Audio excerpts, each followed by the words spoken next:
디모데전서 5장 1절부터 6절입니다.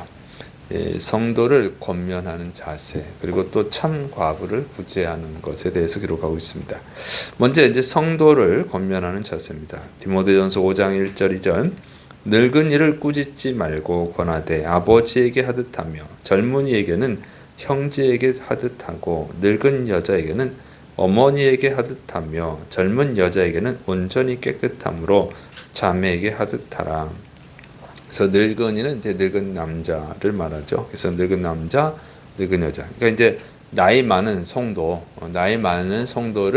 권면할 때는 꾸짖지 마라. 꾸짖는 건 어린애를 꾸짖는 거죠. 그래서 어린애를 꾸짖듯이 어린애를 혼내듯이 하지 말고 아버지, 어머니에게 권하듯이 예의를 갖춰서 이렇게 잘 지도하라, 그런 뜻입니다.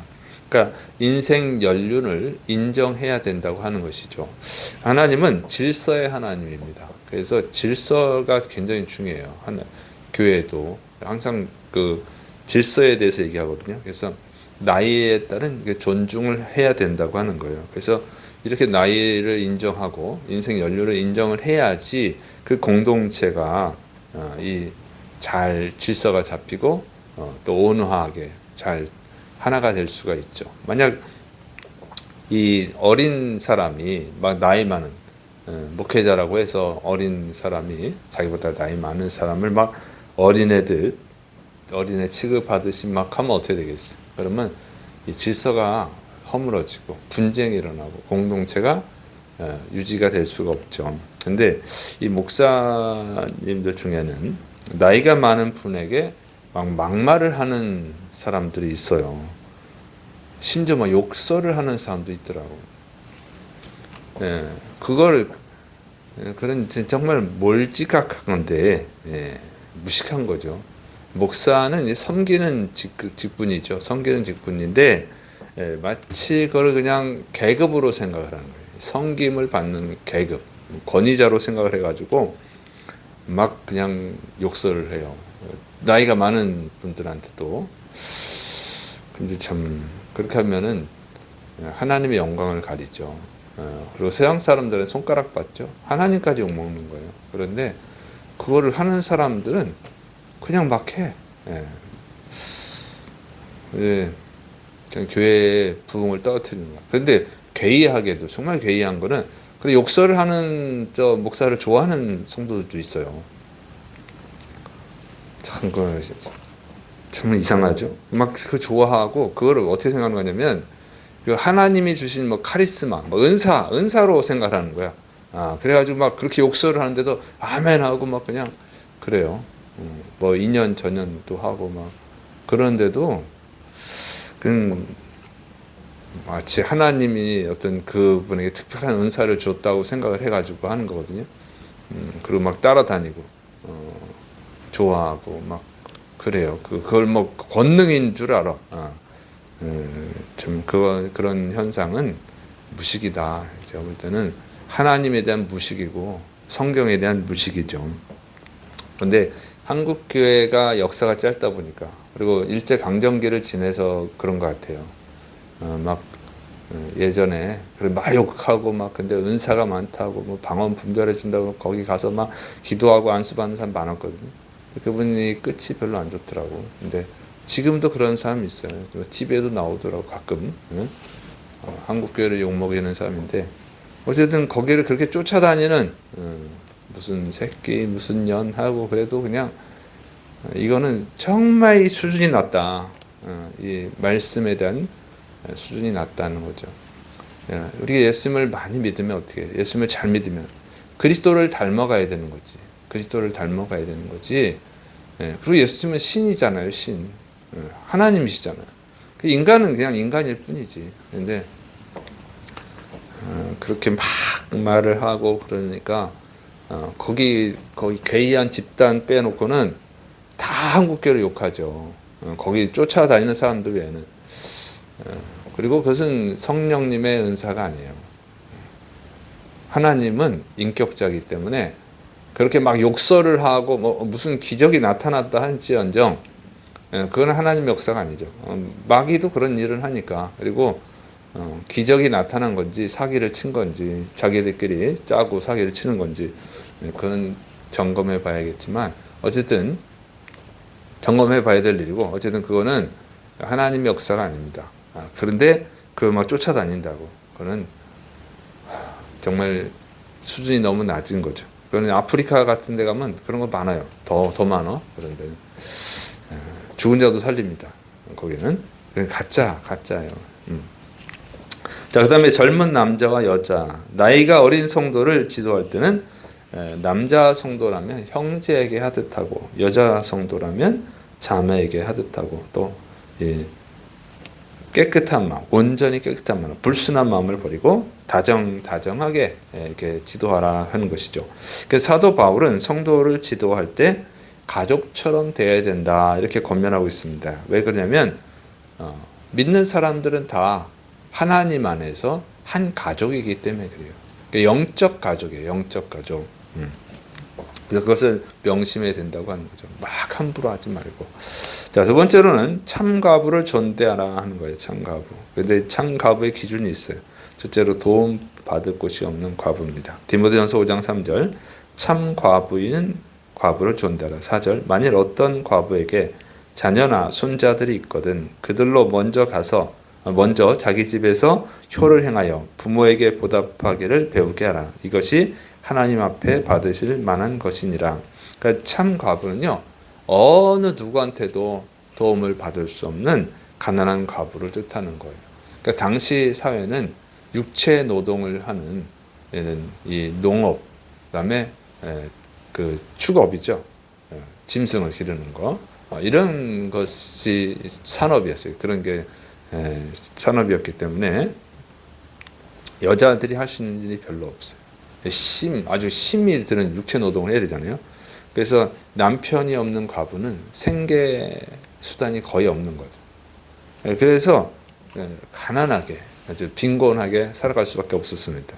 그래서 사도 바울은 그런 과부가 참 과부다 말하는 그런 사람을 도우라고 하는 것이죠. 그리고 참 과부를 또 이렇게 구분하는 것은 뭐냐면 과부라고 해서 또 다 이 가난한 것은 아니거든요. 과부 중에도 이 자식을 낳고 또 손자까지 있는 경우도 있어요. 나이가 많으면 또 손자까지 있겠죠. 그러면 성장한 자식이 있잖아요. 성장한 자식들이 그 성장한 자식들의 도움을 받으면 된다고 하는 것이죠. 그런데 이제 그런 과부들 중에는 자식한테 짐이 안 되려고 교회의 도움을 청하는 거예요. 자식들이 다 성장했는데도 그거는 맞지 않다 그 얘기예요. 그건 자식을 위해서도 옳지 않다는 거예요. 자식들이 있으면 자식들이 부모를 도와야지. 그것이 하나님께 복받는 길이다 하는 거죠. 그래서 출애굽기 20장 12절 내 부모를 공경하라. 그리하면 내 하나님 여호와님이 내게 준 땅에서 내 생명이 길리라. 이 구약 말씀을 통해서 말하는 거예요. 그래서 먼저 자기 집에서 효를 행하여 부모에게 보답하기를 배우게 하라. 그러니까 부모님이 길러줬으니까 당연히 자식은 그 은혜에 보답해서 부모님께 효도를 해야 된다. 이것이 성경의 가르침이다 하는 거예요. 사도 바울이.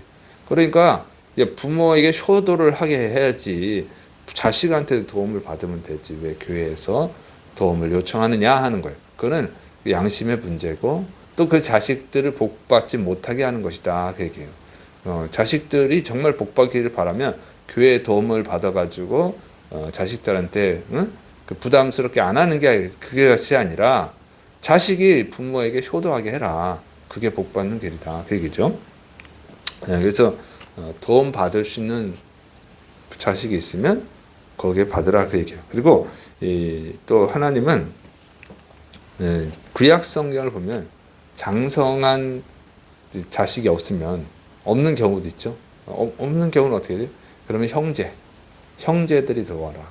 형제가 없으면 가까운 친척이 도와라. 그게 이제 고엘법이에요. 고엘법이 뭐 가족에 대해 이어주는 것뿐만 아니라 이 가난한 걸 돌봐주는 거거든요. 그래서 이 형제나 가까운 친척이 돕도록 이렇게 합니다. 그것이 하나님의 뜻이는 거죠. 그러니까 하나님이 기뻐하시는 가정인 거예요. 이게 하나님은 서로 도와주면서 가족 간에 서로 도와주고 가까운 친척 간에 도와주면서 살아가기를 원하신다고 하는 거죠. 그래서 사도 바울이 이것을 이제 적용을 해서 얘기하고 있는. 근데 교회에 적용을 하는 거예요. 그런데 이제 도움 받을 곳이 아무도 없는 과부가 있다면 교회에서 도와주라고 하는 거예요. 그러니까 그건 뭐예요? 교회가 하나의 가족이라는 거죠. 예수님 안에서 하나의 가족, 영적인 가족으로 이해를 하고 있는 거예요. 그래서 그런 과부일 때는 도와주라고 하는 거죠. 아무나 막 도와주라는 것이 아니에요. 그 다음에 두 번째로는 하나님께 소망을 두고 기도하는 자이다. 디모데전서 5장 5절부터 6절 참 과부로서 외로운 자는 하나님께 소망을 두어 주야로 항상 간구와 기도를 하거니와 향락을 좋아하는 자는 살았으나 죽었느니라. 참 과부인 사람은 외로운 자, 똑같은 얘기 앞에 있는 것처럼 가난한 사람을 말하는 건데 도움받을 수 없는 가난한 사람. 그런데 가난하기만 하면 안 된다는 거죠. 하나님께 소망을 두고 주야로 항상 간구하고 기도하는 사람이 된다. 그러니까 교회를 위해서, 성도를 위해서 중보기도도 하고 또 자기 자신의 영혼을 위해서, 성장을 위해서도 기도해야 되는 사람이라고 하는 거죠. 그러니까 이 과부인데 일자리가 없잖아요. 그리고 늙은 과부면은 노동할 힘이 없죠. 그러니까 할 수가 없어. 도움을 받아야 되는 거예요. 젊은 과부는 또 아니에요. 일할 수 있는 과부를 말하는 것이 아니에요. 혼자라도 일할 수 있는 과부는 또 제외합니다. 그런데 육체 노동을 할 수 없는 정말 늙은 과부예요.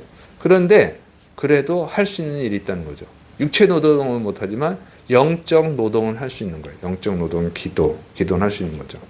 그러니까 하나님은 창조할 때부터 인간을 일하는 존재로 만들었어요. 그러니까 육적인 일, 영적인 일을 하는 존재로 만든 거죠. 그래서 하나님은 아무 일도 안 하는 것은 싫어해요. 하나님은 게으른 걸 싫어해요. 열심히 해야 되는 거죠. 그러니까 육체 노동을 또 하고 영적 노동도. 그런데 이제 육체 노동을 할 수 없을 때는 영적 노동을 해야 되는 거죠. 자, 그리고 또 이제 향락을 좋아하는 자는 안 되는 거예요. 향락을 좋아하는 자는 살았으나 죽었다. 이렇게 말하고 있습니다. 향락을 좋아하는 사람은요, 세상을 좋아하는 사람. 세상에서 놀기 좋아하는 사람. 세상에서 놀기 좋아하는 사람. 그래서 일은 안 하고 놀러만 다니는 거죠. 그리고 남의 집 가서 수다나 떨고 이런 거. 흉이나 보고 이런 거. 그래서 이런 거. 또 술 좋아하는 거. 그리고 또 성적인 쾌락을 쫓는 자. 이런 뜻입니다. 그래서 당시 로마 사회에는요, 이 파티가 많았어요. 로마가 여러 나라를 정복하다 보니까 돈이 많잖아요. 그러니까 이 맨날 하는 짓이 술 파티하는 거, 술잔치, 음식잔치 이런 거. 예, 그리고 성적으로 심각하게 타락을 했어요. 할 일이 없으니까. 그래서 이 매춘이 합법화돼 있어요. 그리고 동성애가 합법화돼 있고 유행했어요. 돈 있는 사람들은 동성애가 유행을 했어요. 돈 있는 남자들. 그래서 로마서를 보면 이제 그런 지적을 하죠. 그래서 고린도전서도 그렇고. 그래서 이것이 이제 그냥 일상화되어 있는 거예요. 그냥 아무런 죄책감이 없어요. 그리고 로마의 신들에게 제사하는 방법 중에 하나가 성매매예요. 성전에서 일하는 여자들하고 여사제죠. 여자 사제. 또 남자 사제 이렇게 있는데 그게 이제 돈을 내고 제사 드리는 거예요. 그러니까 쉽게 말 헌금하고 제사 예배 드리는 것처럼 그게 하나의 그냥 합법화가 돼 있고 그것이 이제 신을 섬기는 거니까 오히려 장려하는 거죠. 근데 하나님은 그걸 가증하게 여기잖아요. 그런 걸 해서는 안 된다. 그런 사람은 살아있으나 죽은 자다. 교회 다닌다고 해도 죽은 자다. 그 과부라고 하면 이런 경우는 이제 젊은 과부가 되겠죠. 어쨌든 그래서 사도 바울은 참 과부는 도움 받을 곳이 없을 뿐만 아니라 하나님이 기뻐하시는 일을 해야 되는 자. 하나님께 소망을 두고 교회를 위해서 성도를 위해서 기도하는 영적 노동을 하는 자여야 된다 하는 거죠. 그러니까 이런 과부를 도우라는 거예요. 아무나 그냥 가난하다고 다 도우라는 게 아니고. 그래서 교회라고 하는 것은요, 자선사업 단체가 아니에요. 착각을 할 수가 있어요. 그러니까 이게 한국 교회와 수준이 제가 볼 땐 좀 낮은 게 가난하면 도와주고 만족하고 그러는데 그게 아니라는 거예요. 하나님은 그냥 가난한 사람을 구제하는 게 목적이 아니고 영혼을 구원하고 거룩한 하나님의 자녀를 만드는 것을 목적으로 돕는 거예요. 구제의 목적이. 세상에서는 그냥 돕는 거죠. 가난하면 무조건 도와주는 거지. 그리고 막 연예인도 가서 막 도와주고 막 보람 느끼고 행복하고 그러는데 그거는 자기 만족이 될 수 있어요. 하나님 그런 걸 원하는 게 아니에요. 영혼 구원하지. 그냥 단지 지옥 갈 사람 천국에 가게 하는 게 아니고 갈 수도 없고 그러면 영혼을 구원해서 거룩한 하나님의 자녀로 만드는 거예요. 그것이 하나님의 목적이에요. 교회에서 도울 때도 이렇게 조건을 두고 이렇게 돕도록 합니다. 이제 나머지는 또 내일 이어서 하겠습니다. 기도하겠습니다. 사랑이 많으신 하나님 아버지, 우리가 항상 하나님의 뜻을 바르게 알고 정말 그리스도를 닮아가고 그리스도께서 우리에게 주시고자 한 그 구원, 거룩한 구원을 이루어갈 수 있도록 붙들어 주옵소서.